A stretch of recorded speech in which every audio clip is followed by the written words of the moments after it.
This podcast is for entertainment purposes only and does not constitute professional advice. The views, thoughts, and opinions expressed are the speaker's own and do not represent the views, thoughts, and opinions of their affiliated organizations.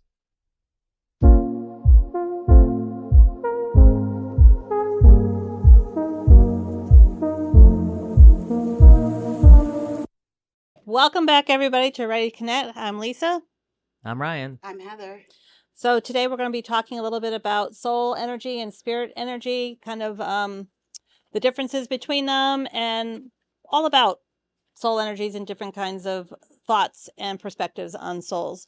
So, but before we do that, let's talk about what were you doing this weekend, Ryan? Anything happening outside this podcast, outside the metaphysical world you'd like to tell us about? Yeah, I've been venturing. I've been going to Valley Falls every weekend now, and it was actually a recommendation from Heather. So, taking the dog to Valley Falls, and he's enjoying the trails and little rock climbing by a stream, and it's just been fun just to get out. I enjoy getting out into nature, into the woods. So, now I've made that into my routine to go weekly, and it's been fun. So, yeah, that's pretty much about impress you. What's that? Watson's going to impress you. Oh, yes, absolutely. He's going to show you his tricks. Yeah, I can only imagine. That's awesome. For me, this weekend was my 39th wedding anniversary with my husband, Michael. So we celebrated 39 years together, and our big celebration is coming up. Obviously, I'm off to a trip to Africa starting on September 1st. So that's our big celebration for our anniversary, to do that trip together.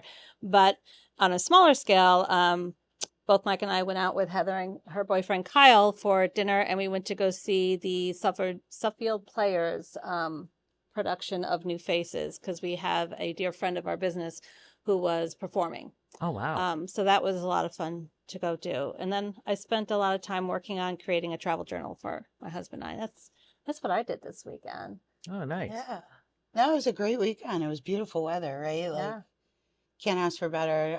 My weekend was hanging out with Mike and Lisa, going to the theater, having a blast. And on Sunday, paddling around, getting in the kayak and turning the phone off. And my dad came and joined us, and we just paddled around the lake, which was just wonderful. So yeah, a lot of fun. And before we go on, I do have to can I just grandma squeal for a little bit?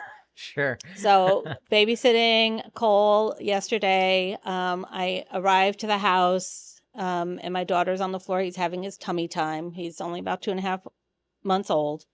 And she picks him up and turns and says, "Look, Grandma's here." And I get on the floor and I said, "Grandma's here, Cole. Hi." And he sees me and he does this little wiggle with his body. Like, I want to go. I want Grandma to hold me. So I pick him up and he settled in. It was the bbest thing that this grandma heart could ever have. And then he realized that I wasn't the mom, and he quickly said, "Mom, give me back to Mom." But that would it just made my heart squeal. I officially start babysitting for him tomorrow. My daughter goes back to work. Oh, wow. And so I'll try not to inundate the podcast with grandma stories, but I just had to share that because it made me it made my soul so happy, put it that way. Is that a good segue into what we're talking about? Absolutely. Good transition. Yeah. Yeah, good transition. Yeah. And first and foremost, good morning, Gregory. Yeah. Yes. Good morning, Gregory. Hey, Yeah. Gregory. And everybody else that's listening. Yes. I'm sure there's some new listener out there whose name is Gregory saying, "Wow, they know I'm here." Yeah. Anyway, so let's start talking about soul and spirit. And I think there's a huge misconception that soul and spirit are one and the same. And in research that we've been doing and in our own experience, we've come to understand that soul and spirit are two different things. It is my understanding that soul is unique and is related to one's energy.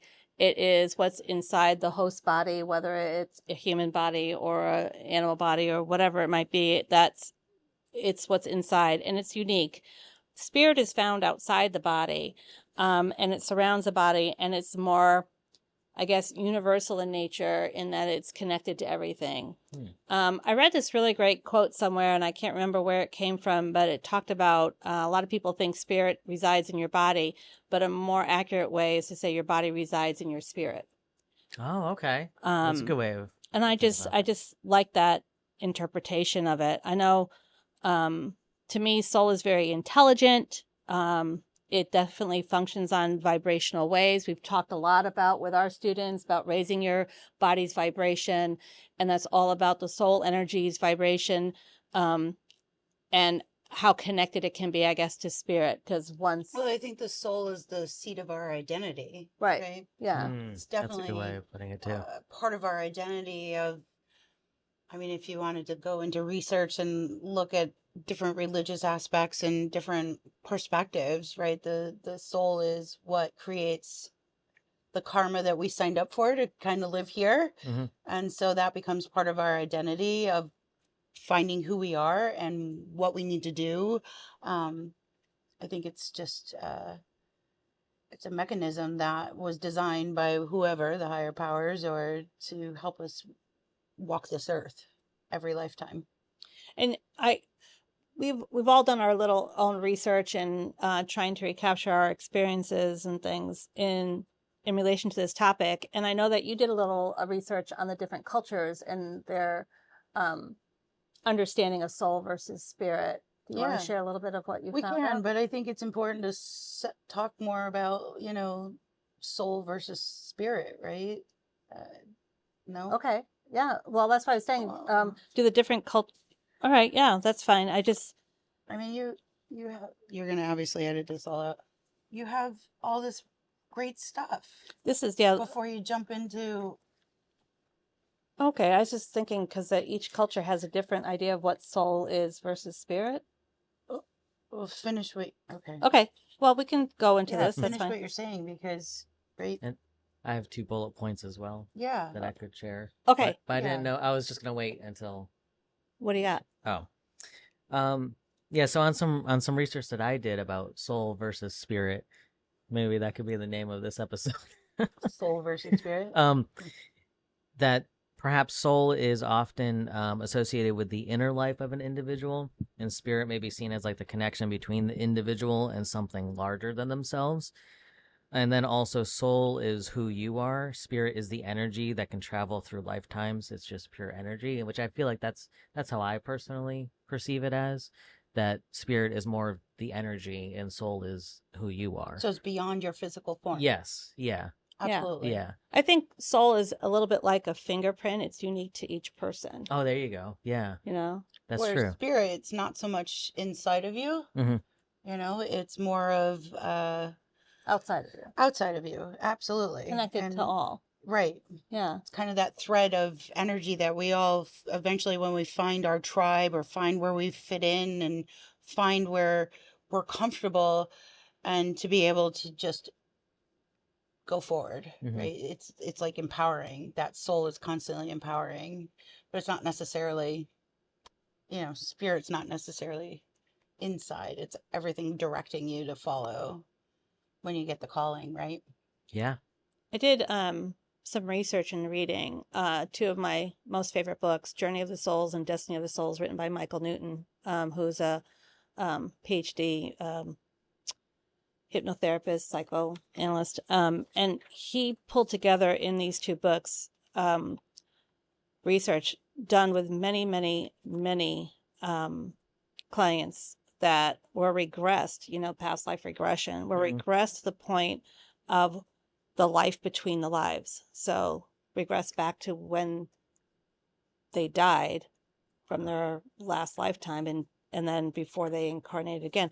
What happens with the soul in between? Like what happens in between there? Yeah. And it was really fascinating that all of the clients that this research come from, and it wasn't just his own clients, it was like all over the world, it as I interpreted it to be, all had similar stories. Really? Maybe different words that were used, but all similar stories. And what his research found is that they talk about when you pass out of your host, that your soul goes back to the spiritual world.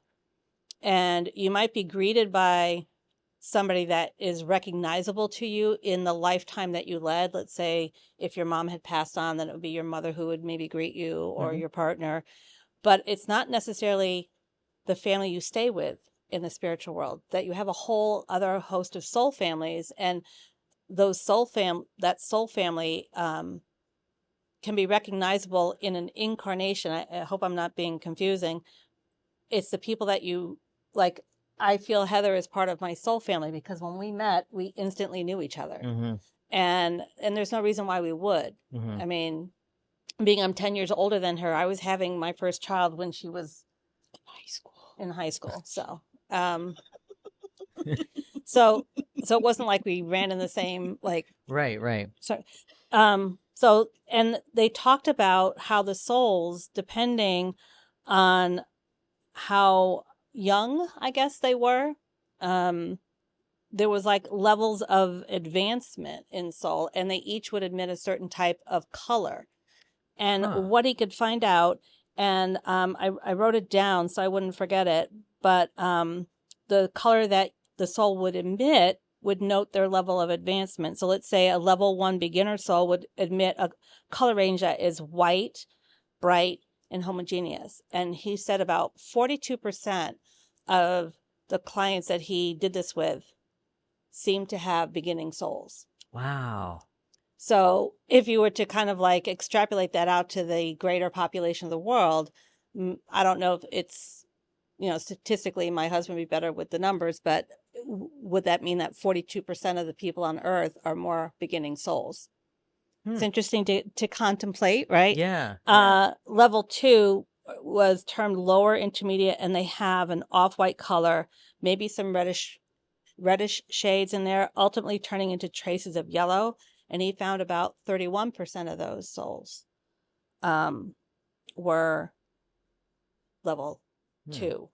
And then it goes up to about 6 levels, the intermediate, and then all the way up to highly advanced. And when they were regressed, they talk about the highly advanced souls emitting a dark bluish purple color. They're surrounded by very radiant light, and they're thought to be at a level of a master guide. Oh, wow. And none of the people that he connected with identified as being a level 6 highly advanced soul, but he did get 1% of them being level 5 or advanced. And most of those, they were said to be recognized as being a senior guide status. So those souls coming back more to guide than to learn and progress. Isn't that interesting? Wow. I found that fascinating. Yeah. And I know that there are people that we walk and meet and we say like they're so helpful, or earth angels or things like that, right? We talk about that, and you wonder, are they an advanced soul here to just help guide people? So does that mean like the term, this person has an old soul? Can that relate to the levels, perhaps? It could. Okay. Should I keep going or wait till he's done in there? Keep going. Okay. It could. I in further research, I found that he identified. So if we talk about the different types of souls, he identified there are souls known as displaced souls, is what the clients would talk about. Well, there's souls here that are like displaced, and he determined those to be 2 types of displaced souls. One we would typically call ghosts, right? These are souls that resisted the pull to go through the portal or their gateway, as these people, the clients were calling it a gateway. We sometimes say a portal to the spiritual families, right? And these souls, what people consider heaven. Yeah. So these souls chose to remain within the Earth's plane after physical death for a time, right? For whatever reason. It could be they were confused. They were confused to the fact that they were actually deceased, or a lot of times we find souls that stay until their loved one and they pass or cross with them. It all goes back to like the body is just the interface for the soul and the spirit. So everybody's going to have a different experience, a different chosen path, and some people fall off their paths and make bad choices. Some people make really, really great choices, but it's all interfacing. At least that's how I feel. Yeah. And it's not always how I feel, but it's an opinion that comes forward quite often. And then the research that I did said that eventually these displaced souls will find their way back through the gateway. And then the other type of displaced soul are beginner souls that are associated with intense negative human conduct. So conduct that would maybe be very heinous here on Earth, your murderers or things like that. And so if they were involved in any type of what we would quote unquote say like evil acts, those are displaced souls too. And when they go through the gateway, there are all these people that went through this in this research also that these souls are led to a place of isolation in the spiritual world for what they keep calling as rehabilitation. Oh, wow. That they're not punished, they're just rehabilitated. Their energy had cracks or whatever and needs to be healed, I guess, for lack of a better word. I just found that fascinating. Yeah. Because we often get that question, what's going to happen to, my brother who, passed, but, maybe was a criminal or whatever. Is he in hell and all that kind of stuff? I just found it to be really fascinating. It reminded me a lot, if you can think back to when, or even now, you get those alien abduction stories, and they all are very similar into what they report back as to their experience. This was very similar, and this was hundreds of people, and having the same story when they were regressed back to the life between their lives. Yeah. I mean, if you want, I did more on what a beginner, the level 1, level 2, it's considered to their young souls. You asked about the question about old souls. So level 1 and level 2 would be considered a young soul. And so, so they're new to having a life outside the spiritual world. So being in a host body, let's say, right? Or they could be souls that have been reincarnating for a very long period of time, but remain very immature. Okay. So these are souls that maybe never learn their lessons. From what I understand, we make agreements with our souls to come here and learn a lesson. And once that lesson's learned, we can keep progressing. So these are souls who maybe just don't learn those lessons. Right? And they are in a soul cluster that has a lot of activity. A soul family has a lot of activity. And there's a lot of advanced guides with the level 1, level 2 souls. It sounds very much like a school. It does, yeah. Just gonna say. It really and then does. you get to the level 3 and level 4 souls. They have more. They're ready for more serious responsibilities, I guess. As they were reporting back, they've evolved to operate more independently in their primary spirit group. They don't need as much guidance, I guess, from their masters or their teachers. They move more from being student to more like colleague, I guess, with their advanced master guides. And they start to reduce how many times they incarnate back on Earth. That's probably why this particular... I don't know about you, but I hope this is my last time. Yeah. I hope I've learned all the lessons. I'm good. Yeah. I find it really fascinating that it correlates to the percentage of number of people that he was working on, or, including in the research here, that the percentages of people that identified at the higher levels went down. And it seems to correlate. I mean, that's obviously why he came with that conclusion that they incarnate less and less as they advance in their training.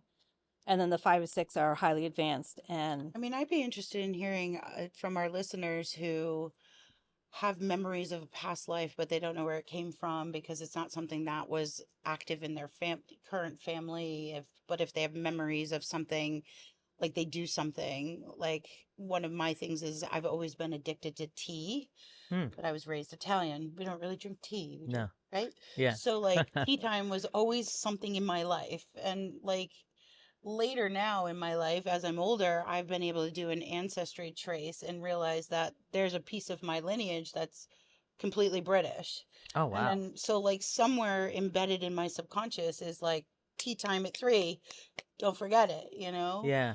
and it came forward here. And do you think maybe in a past life you were that British person? Correct. Interesting. I Hmm. think we should do a whole podcast on past life, and I think that's our intention, right? Yes. Yeah. Yeah. Yeah. We'll have an But I'd episode on love to that. hear our listeners of like, do you have a memory of, or That don't seems even out of realize step out of with- step yeah. with your life currently? I think that's fascinating. Or even I've heard stories of people saying that they have a fear just out of the blue, like maybe someone who is petrified of being in the ocean for Bridges. yeah, for no So rhyme or scared of reason, bridges. but they're just petrified of it. Maybe perhaps something No reason happened. to be. Yeah. Yeah. But So somewhere, either I died building a bridge Mhm. or I fell off a bridge. Hopefully, that's not the scenario, but Yeah. it could have been. Right? I'm terrified of bridges, even little bridges. oh wow. My brain immediately thinks my truck's gonna fall through, and I'm gonna go. I'm done. Wow. Yeah, it's the only time I'm Catholic. Hail Mary, full of over the bridges. So it's interesting how things get imprinted into, our physicality, where it wouldn't have been fostered from our parents or our grandparents or Mhm. how we're conducting our lives. Yeah. Yeah.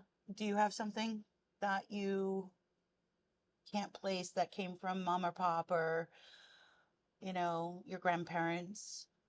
I'd have to really think on that. Like, is there something you love to do that wasn't a part of, like, how you kind of grew up?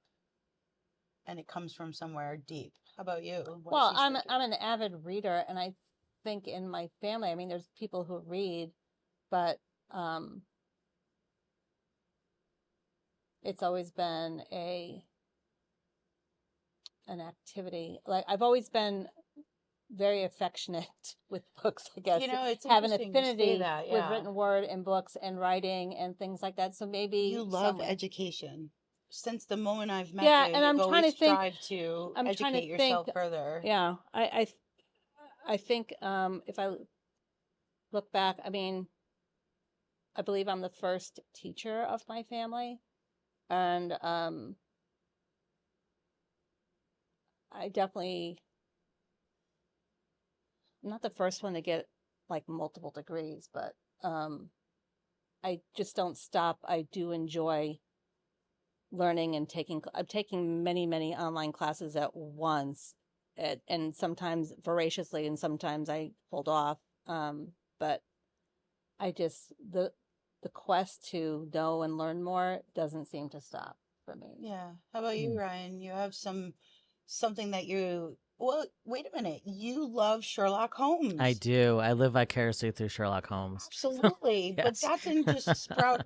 Was this No. something you did with your grandfather? Did you watch Sherlock Holmes? Did you read Sherlock Holmes with your family? I mean, as a kid, I always wanted to be a detective. That was one of the things that I enjoyed Yeah. solving crimes, Yeah. quote unquote. So okay, this is slight topic shift, I guess. Not really, but anyway, side story here. So, when I was a kid, I was so intrigued by solving cases that I read somewhere. This is when I was a little kid, so maybe like 8 years old. I read somewhere that you can get fingerprints off of, like using pencil and paper, and you put it on something and then put Scotch tape over Yep, it. I and- know that technique. Yeah. So I went around the whole house just putting Oh, your mother loved you. pencil, yep, putting pencil on the doorknobs, the walls, everything, and then putting tape on everything. Trying Your to mother find loved you. fingerprints. Wow. That was just one of the things that I was interested in. But you don't know where it came from. I don't know where it came from, So other there you than go. I That's was what just we're talking about. Like just these little connections we Yeah. have yeah, that makes you tick. right, You know, right. why do I love this? Why am I so in love with letter folding and, wax seals? And it's like, well, if you dive into past life history, that's got to be part of it. And Well, it is definitely like they say, your soul. Like in Yeah, the research, remembers there's things. more than one incarnation. Yes, absolutely. yes. And so you're going to bring a piece of that knowledge with you each time you do that. yeah, Right. which is fascinating, right? It's Oh, like so absolutely, yeah. fascinating. And what I found interesting too in these books that I was reading and the research he had is that these souls, I think more the level 1, 2 that incarnate again and again, they are given the opportunity to pick the lesson they'd like to learn, or maybe it's given to them by their guides. Like if they did something in their human life that was not so great, they might like say they were they did something not so great. They might have to come back as the person. So let me give an example. Like if they were a drunk driver, let's say, in their life, and they ended up, killing somebody with their drunk driving, they might have to come back as somebody who had a person who was killed in a drunk drive, like Oh, wow. experience the other side of it, I guess is what I'm trying to say. Just to learn. And so Okay. say that's a lesson, but they get Yeah. to choose who their parents are or where they incarnate in. This will blow your mind. They talked about even which planet to incarnate on. Oh, wow. And I'm like, okay. Well, I mean, Yeah, we're not the only ones planet. in this Yeah, universe, yeah. so we can't be. And I Right. found it interesting that some of the souls were saying Earth is the hardest place to incarnate on because you experience things physically, mentally, emotionally, and spiritually, while on other planets it might just be a physical or a mental existence. And Huh. I'm like, okay, that's a lot to wrap my sci-fi head around, right? But I found that fascinating, and that they could choose. So, I sit here on this couch saying, okay, did I choose my parents, and did I choose to, be a child that came from a divorced family, or, you know what I mean? It's like, how much of that is actually known for your life to unfold, for you to learn lessons? I just found it really And fascinating. we've met hundreds of people that were brought here through their parents, but they weren't brought here for their parents. They were brought here for their grandparents or Oh, an wow. aunt or an uncle. But the only way to get them here was through choosing their parents. It's Wow. fascinating. And then as you can see, I wrote down some stuff about like different Cultures you have. cultures, Yeah. right? Mhm. The Hebrew people believe that the soul is literally means breathing being, and that goes along with so many other philosophies that are out there where spirit to them is breath or wind in Hebrew, or in Judaism, Well, right? that correlates to the soul being inside the host. Yep. Very unique, and the spirit Having its own being identity. universal, and the spirit being more universal. Yeah. Sure. So, and then in Greek philosophy, you see the same thing here. The Greeks feel that the soul is immortal, it's part of the person, it survives after death, and that the spirit is more likely your vitality and courage around you, which is it's all the same thing no matter which culture you're looking at. But like I find it fascinating how every culture has their own creation story, and every culture understands soul and spirit in the same way but say it differently. Right.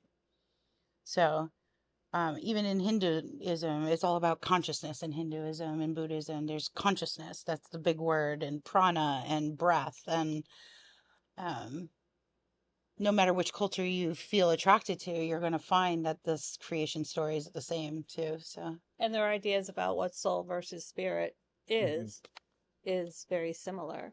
I'm really excited when I go to Africa with the group I'm going with, a very spiritually minded group, to hear from the African people that'll be with us about this type of thing. I'll be asking. oh, absolutely. I Yeah. would too. Their beliefs and their thoughts, What about for you? You said you had some other thoughts in your notebook there about soul and spirit, like all these correlations that we're talking about. I see the wheels turning over there, Ryan. Yeah. Do we need a fire extinguisher? Little notebook like Sherlock Holmes. Anyway, Yes, so exactly. I could talk about Sherlock Holmes forever, but we won't do that on this episode. So, so basically, when we were talking about different ideas for soul versus spirit, I was also thinking about like astral projection, outer body experiences. I didn't know if either of you have anything you'd like to share with Well, something you had like a that, pretty or interesting experience that you share with me that Yeah. you should share with our listeners. Sure, yeah, I can share it. And I didn't realize what it was until actually doing this research for this episode. So that's why I found it fascinating. So, basically, I thought it was just dreaming, like so at night, sleeping, and I know I get messages usually from loved ones and everything during my dreams, but there are times where I feel like I'm going somewhere else, and it's usually what I see is a bright, like I'm just in this bright green park, and there's woods around me, and it's the brightest sky, and it's just like a nice, happy, sunny place, Nice. and that's usually where I'll meet someone that I'm just talking to, or I'll actually see messages written out in the sky.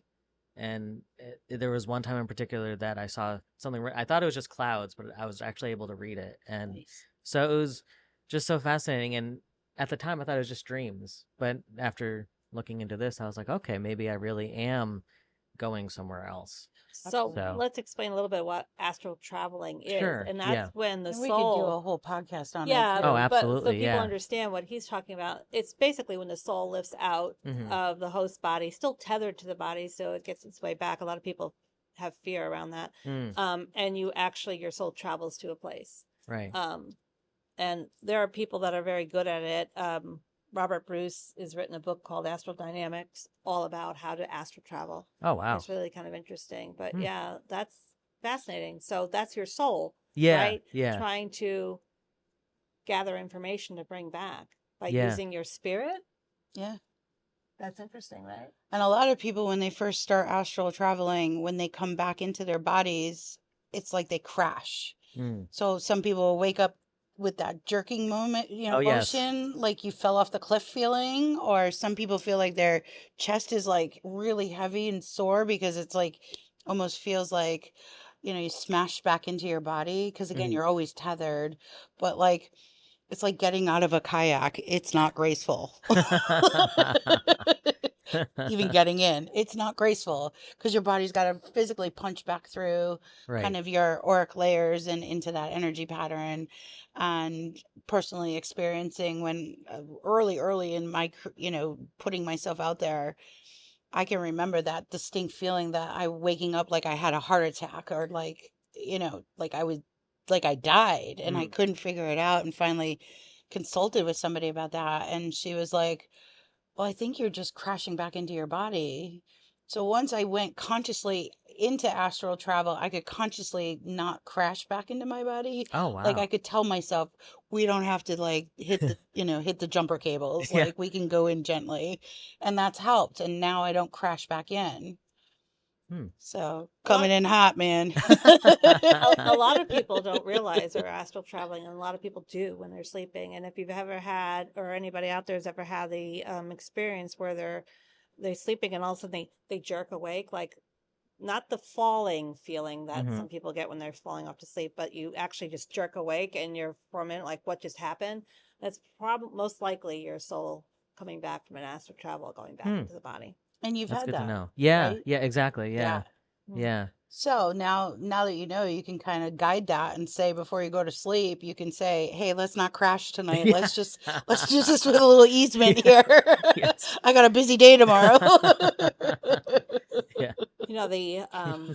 The whole idea of outer body experience is the soul lifting and seeing. And have you had any experiences, outer body experiences? Yeah, I've had a couple of them, but one in particular that I remember vividly is I was actually, this is a long time ago when I was living at home and my parents had a landline phone and literally connected, and so I was in my parents' room picking up the phone to call my grandparents, and all of a sudden, like a couple seconds, or it's like I was at the end of the bed watching myself with the phone, and it was just out of the blue. And then it happened so quickly that I was like, wait a minute, did I really see that? But yeah, so it's just quite vivid.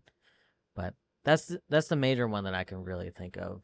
But did you have any experiences? The only outer body experiences I've had has been during meditation, Okay. where I have asked my body to lift out, more in practicing of astral travel, kind of to lift out and look back. And I think early on in our partnership together, you were helping me in that process too.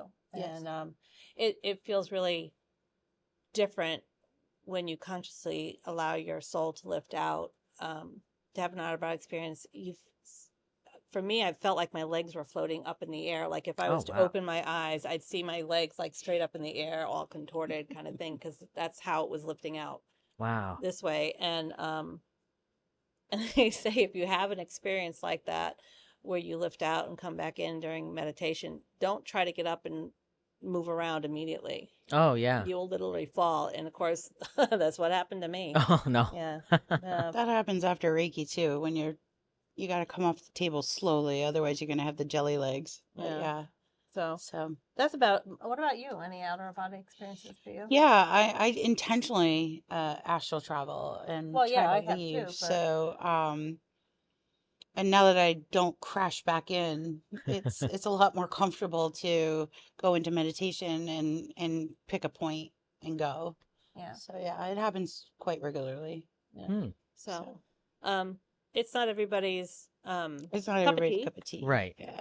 go back to the tea. I Yeah, much there you go. prefer the remote view than astral travel. Okay. And that's another totally different podcast, remote traveling. So it's very cool. Yeah, that sounds fascinating. Yeah. Anything else? That's all that I had written. I would Nice. really Just the love bullet to points. know if our listeners or viewers have any questions about soul or spirit or what happens to souls. And we do our best to kind of gather Incorporate it. answers for you and look them up for you, or give what we have in our own knowledge and experience about soul and spirit. Or if you have any stories of your own outer body experience or anything like that, we'd love to hear from you. So, yeah. Until then, Well, let's pick our affirmations. gotta pick our affirmations. You ready? Yeah. Yeah. You want to go first? Sure. It's kind of eyeing a green one. Yeah. Okay. I was looking at, What you got? I don't know. I guess I'm getting a pink one, a purple one. Oh, I like that.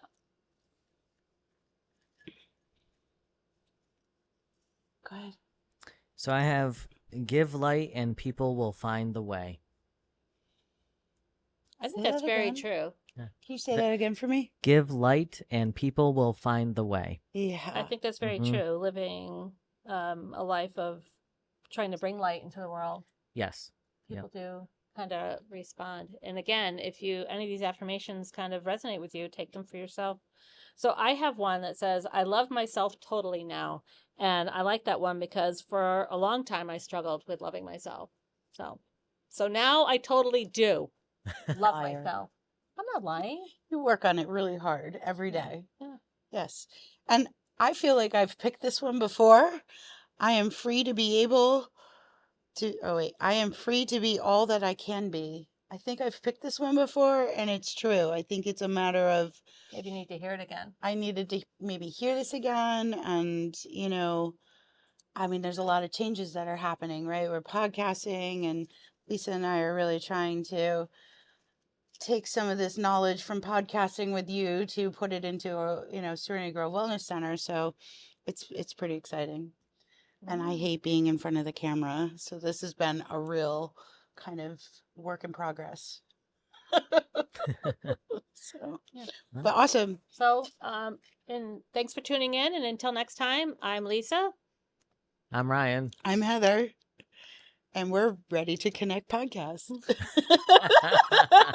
Thank you for tuning in to Ready to Connect. If you're interested in exclusive behind the scenes content, be sure to like, share, and follow us on social media by searching for Ready to Connect Podcast on Facebook, Instagram, TikTok, and YouTube. And for those looking to further support our podcast, consider subscribing to our Patreon at patreon.com/readytoconnectpodcast. And until next time, get ready to connect.